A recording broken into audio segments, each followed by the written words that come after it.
गुनाहों से तौबा करने की तौफीक मिलती है। एहसास होता है कितने गुनाहों के साथ मेरी जिंदगी गुजर रही है, इन गुनाहों से कब मैं तौबा करूं। तो इन गुनाहों से तौबा करने की तौफीक हमको अल्लाह ताला की तरफ से इन इज्तिमात की जाने की बरकत से मिल जाती है। और इसी तरह इज्तिमा के मुबारक माहौल से कोई गुनाह वहां पर नहीं होता है, बाद में भी गुनाह करने से बचने के इरादे और हौसले बढ़ जाते हैं। और इसी तरह मेरे बुजुर्गों, पूरी उम्मत के लिए दुआ करने का मौका मिलता है।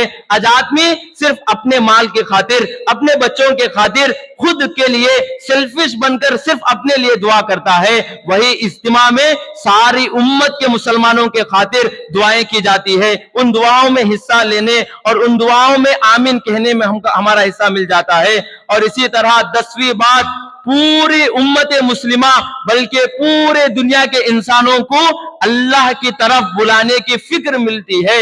इंसानों को अल्लाह से मिलाने का जज्बा, दावत और तबलीग करने की फिक्र और इसका एहसास बढ़ जाता है। और इसी तरह 11वीं चीज है दीन के रास्ते में मुशक्कत बर्दाश्त करना, और उस दीन के रास्ते में अपना माल, अपनी मुशक्कत बर्दाश्त करने के फजाइल उसके सुनने के मौके मिलते हैं। और इसी तरह इस इज्तिमा के बरकत और इन अनवारात ये सब हमारी जिंदगियों में हासिल होते हैं, जिसके बाद जिंदगी बदलने पर तय हो जाती है। और इसी तरह 14वीं बात है, आप लोग देख रहे होंगे इल्हाद बढ़ रहा है, कुफ्र फैल रहा है, दीन बेजारी मुसलमानों में है, नमाजों का शौक नहीं, उलमा के बयानात सुनने का मौका नहीं, और किसी जलसे में शिरकत का कोई जज्बा नहीं, इज्तिमा में शिरकत का कोई एहसास नहीं। ऐसे मौके पर एक बड़ी जमात का एक जगह जमा हो जाना ये सबसे बड़ी दलील है कि अभी भी मुसलमान अल्लाह के रास्ते पर चलने वाले मौजूद हैं, इज्तिमात में अल्लाह की बातें सुनने वाले अभी भी मौजूद हैं। एक तरह की दलील है जो इतने बड़े इज्तिमा से मालूम लोगों को होती है।